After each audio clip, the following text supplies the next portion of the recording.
ସମୟ ମଣିଷକୁ ସଫଳ ବନାଇ ନଥାଏ ଭାଇମାନେ, ବରଂ ସମୟର ସଦୁପଯୋଗ କରିବା ହିଁ ମଣିଷକୁ ସଫଳ ବନାଇ ଦେଇଥାଏ। ସ୍ୱପ୍ନକୁ ପାଇବା ପାଇଁ ଖାଲି ବୁଦ୍ଧିମାନ ହେଲେ ହେବ ନାହିଁ, ପାଗଳ ହେବାକୁ ବି ପଡ଼ିଥାଏ। କିଏ କିଛି ବି କହୁ ନିଜକୁ ସବୁବେଳେ ଶାନ୍ତ ରଖ, କାହିଁକି ନା କରା ଯେତେ ବି ଟାଣ ହେଉ ସମୁଦ୍ରକୁ କେବେ ଶୁକାଇ ପାରିନଥାଏ। ଯଦି କୌଣସି ବ୍ୟକ୍ତି ଆପଣଙ୍କୁ ଦେଖି ଈର୍ଷା କରୁଥାଏ, ଏଥିରେ ଭୁଲ ତାଙ୍କର ନୁହେଁ, ବରଂ ଏହା ତ ଆପଣଙ୍କ ଯୋଗ୍ୟତା ଅଟେ ଯାହାଙ୍କୁ ଈର୍ଷା କରିବା ପାଇଁ ବାଧ୍ୟ କରୁଛି। ଚିନ୍ତା ଆଉ ନିରାଶାକୁ ଦୂର କରିବା ପାଇଁ କେବଳ ଗୋଟିଏ ଉପାୟ ଅଛି। ଆଖି ବନ୍ଦ କରିକି ସକାଳେ ଆଉ ସନ୍ଧ୍ୟାରେ ଖାଲି ଗୋଟିଏ ମନ୍ତ୍ର କୁହ, ଦୁନିଆ ବାଡ଼ ମେ ଗୟା। ଭାଇମାନେ, ଶ୍ରୀକୃଷ୍ଣ କହିଛନ୍ତି କି ଯେଉଁ ମଣିଷ ସମସ୍ତଙ୍କର ଖୁସି ଚାହିଁଥାଏ, ସବୁବେଳେ ସମସ୍ତଙ୍କ ବିଷୟରେ ଭଲ ଚିନ୍ତା କରିଥାଏ, ଅଧିକାଂଶ ସମୟରେ ସେ ହିଁ ମଣିଷ ହିଁ ଜୀବନରେ ଏକୁଟିଆ ରହିଯାଇଥାଏ।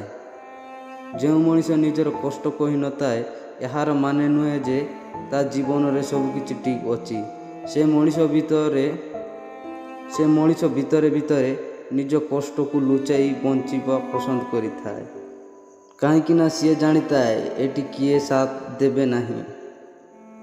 ଆପଣ ଯେବେ ବି ନିଜଠୁ ଅଧିକ କାହାକୁ ଭଲ ପାଆନ୍ତି, ଆପଣ ଏତେ ଶସ୍ତା ହୋଇଯାଆନ୍ତି ଯେ ତାଙ୍କୁ ମାଗଣାରେ ମିଳିଯାଆନ୍ତି। ଏବେ ଧୋକା ହିଁ ନିଜ ଲୋକ ଦେଉଛନ୍ତି ଭାଇମାନେ, ସାନ୍ତ୍ୱନା ବାହାର ଲୋକ ହିଁ ଦେଉଛନ୍ତି। ପଛରେ କଷ୍ଟକୁ ନ ସହି ମରିଯାଅ, ଦୁଃଖରେ ପାଗଳ ହୋଇ ମରିଯାଅ, କିନ୍ତୁ ଗୋଟିଏ କଥା ମନେ ରଖ, କାହା ପାଦ ତଳେ ପଡ଼ିକି ପ୍ରେମକୁ ପାଇବାର ଭୁଲ କେବେ ବି କର ନାହିଁ।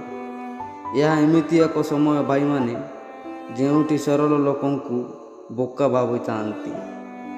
ନିଜ ବୟସ ଆଉ ପଇସାକୁ ନେଇ କେବେ ବି ଗର୍ବ କରିବ ନାହିଁ ଭାଇମାନେ, କାହିଁକି ନା ଯେଉଁ ଜିନିଷ ଗଣାଯାଇପାରେ ତାହା ଦିନେ ନା ଦିନେ ଶେଷ ହୋଇଯାଇଥାଏ।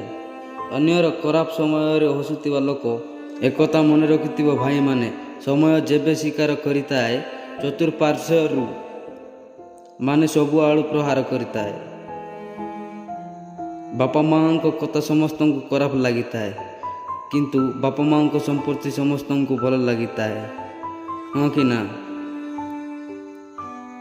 ମୋତେ ହଉ ବା କାହାକୁ ହଉ, ଆଶା କେବେ ବି ଆମକୁ ଛାଡ଼ିକି ଯାଇନଥାଏ ଭାଇମାନେ, ଖାଲି ଆମେ ହିଁ ତାଙ୍କୁ ଛାଡ଼ି ଦେଇଥାଉ। ଦୁନିଆର ସବୁଠୁ ମୁସ୍କିଲ କାମଠାରୁ ଗୋଟିଏ କାମ ହେଉଛି ବୁଦ୍ଧିମାନଙ୍କୁ ବୁଝିବା। ଲୋକ ବଦଳି ଯାଆନ୍ତି ନାହିଁ ଭାଇମାନେ, ତାଙ୍କ ମୁଖକୁ ଖୋଲି ଦିଆଯାଏ।